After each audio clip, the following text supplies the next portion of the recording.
The mid-season patch is finally here, and to be honest with you, it is rather bittersweet. We are losing the Holy Bolt Elixir, which is our only bug we get to abuse. Of course, rogues and barbs and everyone else still gets to abuse their bugs, but ours has been taken away from us. But this does bring minions down a notch for sure, and it brings minions a little bit more in line with our other builds. But as you're going to see when we get into the patch notes, the question we're going to be looking at is minions still our best build? Can the other builds start to compete with it? Is mages or golem going to be looking better? And that's what we're going to be looking at in this video. So, for starters, let's talk about a little bit about the state of necromancer, because I want to give you guys some context for these patch notes. So currently minions, so shadow mages are up to a 128 with no holy bolt elixir, which is obviously removed, and golem is up to a 127. So you have mages here, you have golem like just behind shadow mages. And then down here you have bone spirit, which is currently at, I believe, a 120, around a 120.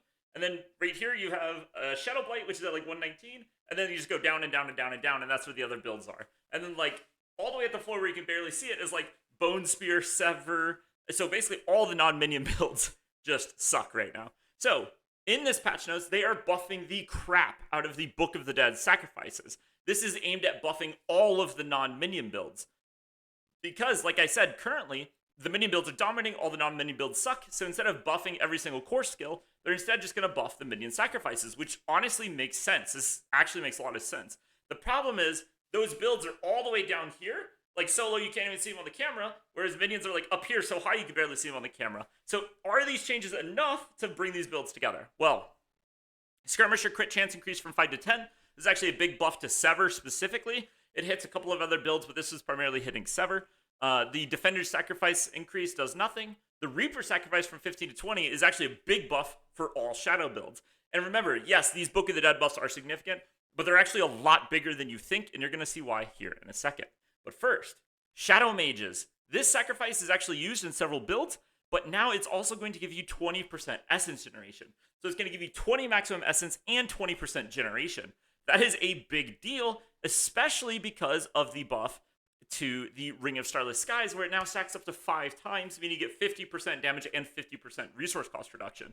And you combine that with the Cold Mage sacrifice, that's a lot of resource, okay? It's a lot of resource generation, and that is a lot of base resource. And here's the other thing about this resource generation here, is that this actually scales plus resource generation on your gear. So like your chest piece and your legs, and your boots, where you can roll resource generation, this actually increases that value. So this is a pretty substantial buff for a lot of builds. Cold Mages going up from 15 to 20%. Very big buff on this sacrifice here for vulnerable damage. Very, very significant.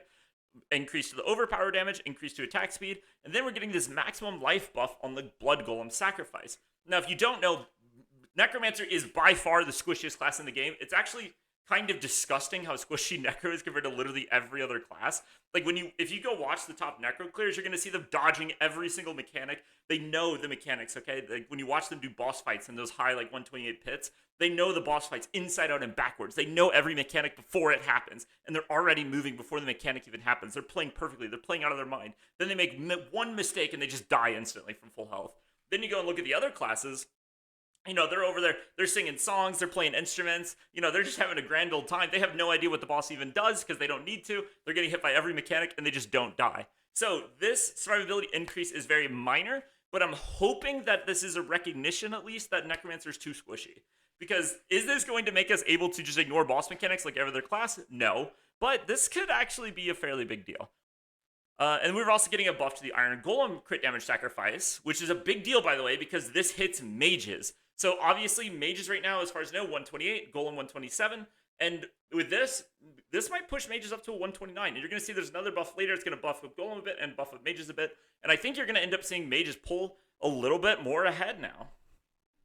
Now, Paragon no changes, very big deal, okay? This is actually one of the most significant parts of the patch. So, Blood begets Blood. This is the one where you get bonus damage whenever you pick up Blood Orbs. Doubled the effect. This is a massive damage buff for 2 builds. One is the Infinimist 100% uptime AoD build, and the other build is the Bone Spirit build that you haven't seen yet, but will be coming out very soon on this channel. And these are very significant buffs. This is a big deal. Blood Drinker buff, this is also a big deal. Hits the same build, so you get more fortified. This is pretty good.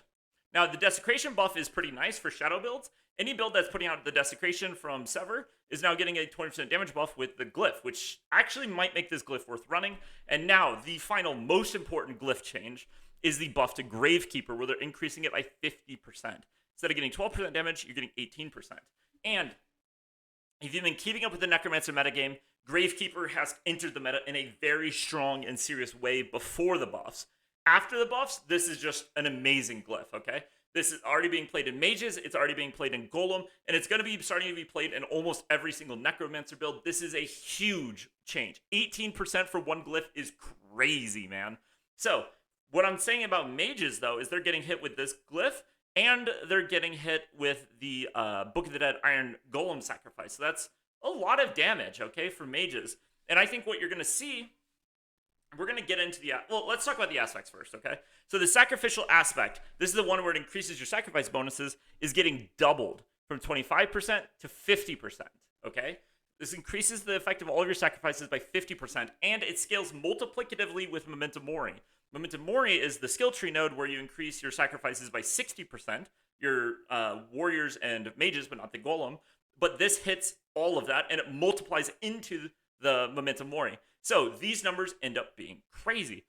I will give you a quick rundown of the math. Basically, sacrificial ends up being about 25% in damage over time builds, and it ends up being closer to 40% in builds that can sacrifice the Iron Golem, as well as make use of warrior sacrifice and mage sacrifice. This is now an incredibly powerful effect, and you're going to start seeing this played in a lot of builds, because here's the thing. A lot of builds struggle to find good aspects. Necromancer is literally just short on good damage multiplier aspects. Sacrificial is now an incredibly good option and actually represents a very significant damage increase in a lot of builds because, yeah, it's 40%, which is pretty good on its own, but in a lot of builds, this is replacing like a 10 or 20% damage multiplier, okay? This actually is a fairly significant damage increase for all the builds. Plus, the base values of all these are already higher anyway. So you're getting a ton of value from Sacrificial. You're going to start seeing this being played in a lot of builds. And next change, also very important, and then we're going to talk about an analysis and talk about what I expect to happen as a result of this. So, aspect of Shielding Storm, which changed not too long ago to only give you barrier based on your base life. That means before any of your max HP additives, any of your max HP multipliers, that's how it was determining, 6% of that number. Now it's going to be 6% of just your straight up maximum life, which means the barrier generation from Bone Storm is going to be crazy now. Like, as soon as you get hit, your barrier is going to go back to full. This is a pretty significant change, honestly, and this is actually a pretty big survivability change. Problem is, not a lot of builds are playing Bone Storm anymore. Obviously, Bone Spirit is playing it, and there's a couple of other builds that play it, but generally everyone is playing AOD these days. Like, when you're looking at the any of the Blood Orb builds, whether it's Infinimist or it's the Assault Cuirass build, they're both playing AOD. Minions obviously playing AOD. And it's really just like Bone Spirit and Bone Spear that are playing Shielding Storm anymore. So while this is a pretty nice change, it's only affecting a couple of builds. Now, what is going to happen as a result of these change? Well, as we discussed earlier, you have mages, you have Golem, you have Bone Spirit, and then you have basically everything else just dropping off the camera. So, what is this going to do? Well, this is going to lift up Golem a tiny bit. It's going to lift up mages actually a fairly good amount. I think this is actually going to put mages like a solid level ahead of, like, pit level ahead of Golem.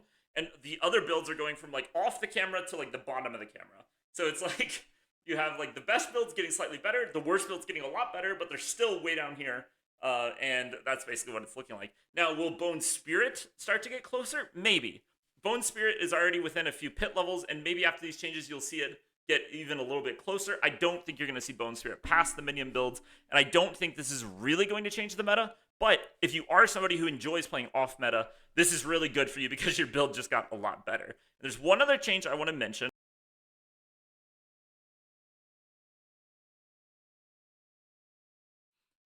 Now, as part of all of our worst builds getting better, there's also going to be a nerf to pits, especially around level 60 pit, apparently, where they're going to get a lot easier.